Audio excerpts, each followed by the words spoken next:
Hey,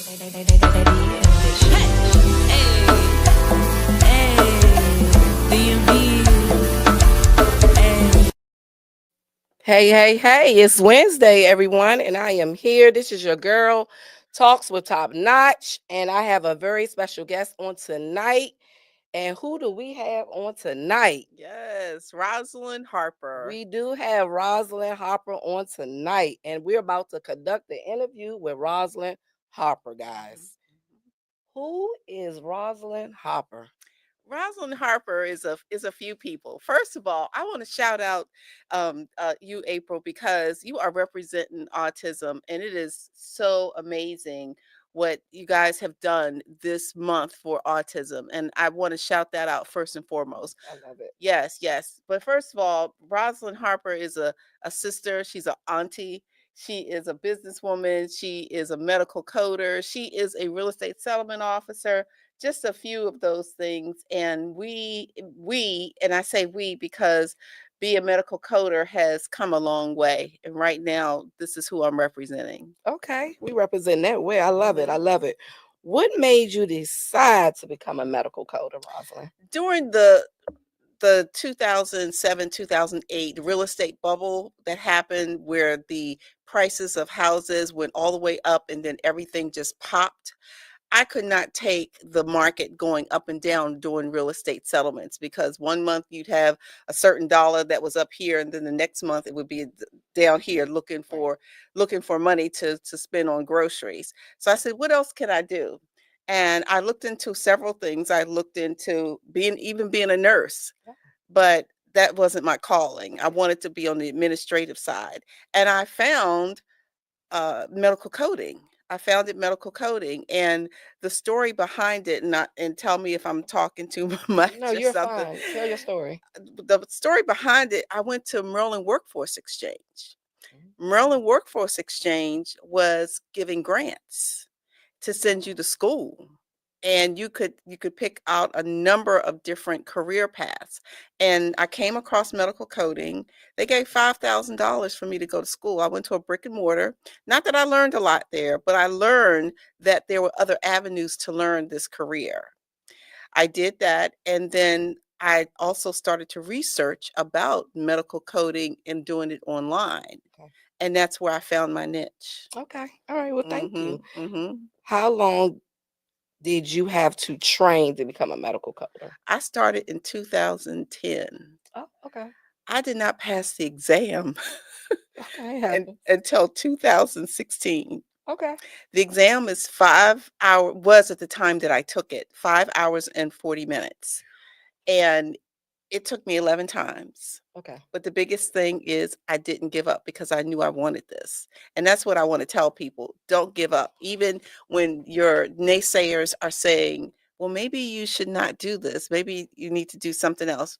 No, I knew I wanted to do this. I wanted to be in the medical field. So it took a minute. Took a minute, but you Hmm. didn't give up. I Very didn't give important. up. I didn't give up. Absolutely. Okay. That's a great message to have. Hmm. Hmm. Tell us about your business to be a medical coder. Yep. BA Medical Coder was my brainchild because I have been in this particular area. I started out as a coder and then I found a niche in risk adjustment, and I can talk about that later. Okay. And then I wanted to just learn. People think that immediately you want to work from home, remote. But I say to get the most out of this career, you really need to be around people who have done this for years because there is so much to learn in medical coding. And you might ask, well, Rosin, really, what is medical coding? Every time you go to the doctor and they have a diagnosis for you, that Okay. translates into a code, a Ooh. universal code, an international code, really, I should say, because Europe does these, and the European countries and countries around the world do these codes. So they translate the diagnosis and your procedures into a code. Ooh. And those codes are universal and they talk to each other. And it's talking about research, it talks about codes that are going to happen in the future. Right now, when I started, there were only 5 characters in the code, anywhere from 5 to 6 characters in the code. When they are about to expand it, it's going to be about 10 10 characters in a code. So medical coding is a large part of the administrative part of medicine. Would you say it's a booming business? Yes, it's a business that will always be around Okay. because now AI is definitely getting into this, but that's okay because it's another career path. Because there are many career paths that you can do in medical coding, not just sit there and code all day. Okay. There is different avenues, a specialties, something like a anesthesiologist medical coder. But to take that exam is 7 different books. It's 7 different books, and it's a lot of math in it. Okay. So it's a lot of different ways to go. So booming is not the word; it's an expanding. It Okay. expands and it will be everywhere, everywhere. So from the pharmacy to your primary care, you have inpatient, outpatient. There's a lot there. Okay. Thank Hmm. you. Hmm. So, how long would it take for someone to attend your program? So my program, depending on what you want to do, if you just need the terminology and the anatomy, that can be about anywhere from 3 to 4 months. If you want to do the full gamut of it, it runs about anywhere from 6 months to 9 months. Okay. And you want to be exam ready. And so, I know you touched on this already. How many options for a medical coder to give someone for a career path, for a For career? for a career path, they're probably I counted them when before I came. Oh, that's interesting. Huh? I had to count because they're specialists Okay. also. So there's a coder for ophthalmologists. There's a coding for dentistry. There's coding for primary care. There's coding for anesthesiology, orthopedic, cardiology, vascular. Mm, There's you can do it. The sky's the limit. Every specialty has a code set. okay. Mhm. Okay. So it's a lot. What is the average salary The average for a sa medical coder? so when you're first starting out, I remember this like it's yesterday. When you're starting out, you make about 19. When I started, I made about Okay. $19 per hour, Okay. okay? And if you have experience, it goes anywhere from $25 to about $35. But and that's with maybe about 3 or 4 years Okay. experience. But the longer you're in it, because now I'm in what they call quality. So the longer you're in it, you can make 98, 105. It's a lot of money in it. Oh wow. And Okay. especially like if you're an anesthesiologist, coder, that is the creme de la creme. To me, anyway, but that's the creme. That's It's okay. definitely and like I said, there's dental, there's eyes, it's all different types. I didn't know this. Yes. I'm being educated on the night. Good, I'm good, being good. I'm educated on glad. I'm tonight. glad. I'm hoping our audience will be educated and be inspired to look into being a medical coder because I get your exam ready. Okay. Hmm. So, do you think it's enough people in the community that knows about medical coding? No, Okay. no. People do not understand that this is a career. This is a career. This is something that you can do it remotely. You can do it traveling. It's Mhm. it, if say you want to go on vacation. We Okay. all like our vacations, We right? do. So you have a laptop, and to look up codes, you can usually get a program to look up the codes for them. So you can be in California and working, especially if you're part-time. You can usually make your own hours for medical coding if you're part-time.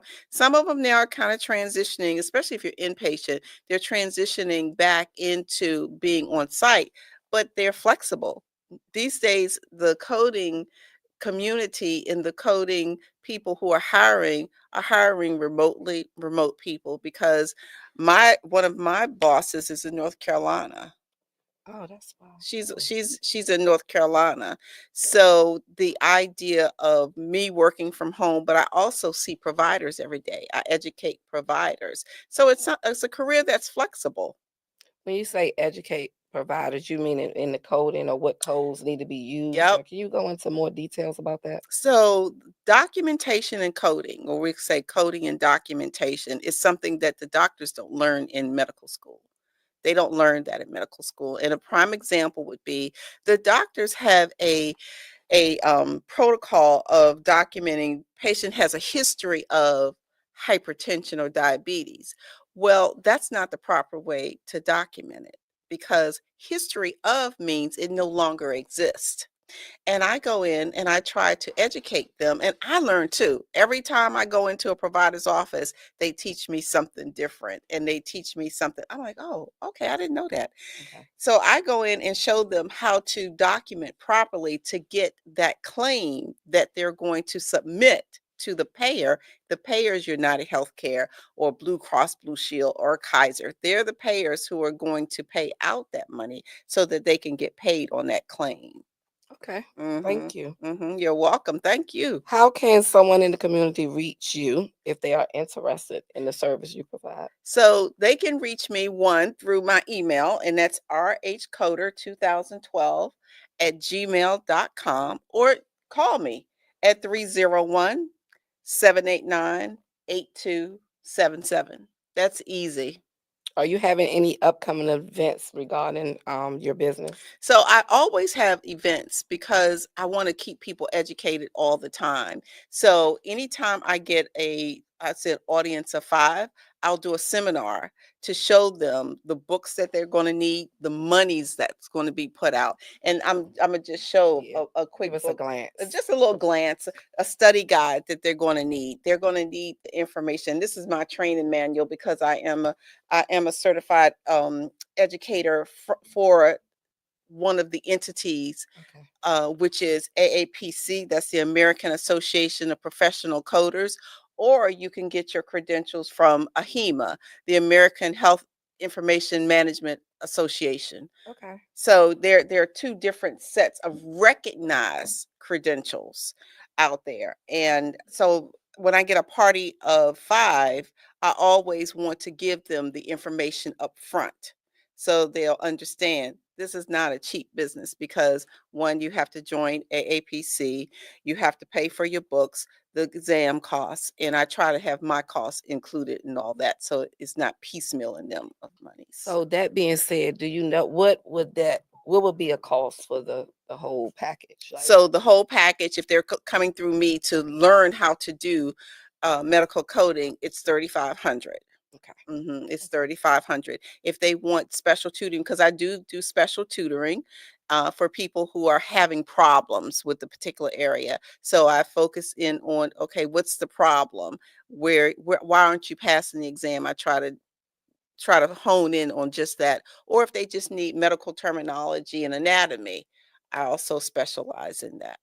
Okay. Mhm. Well, anything else, Rosalind, you want to leave with the listening audience on tonight? Yes, I do. I definitely want to make sure that you reach out to me, ask me questions. I have no problems in asking because and answering your questions because I want to give back. Because when I was coming through this journey, so many people helped me. So many people helped me, and I want to help the next person and the next person, and a young person who is undecided, who doesn't know if they want to go to college. This is a good alternative for them, and they can make money and learn at the same time when they might not have thought about this particular career path.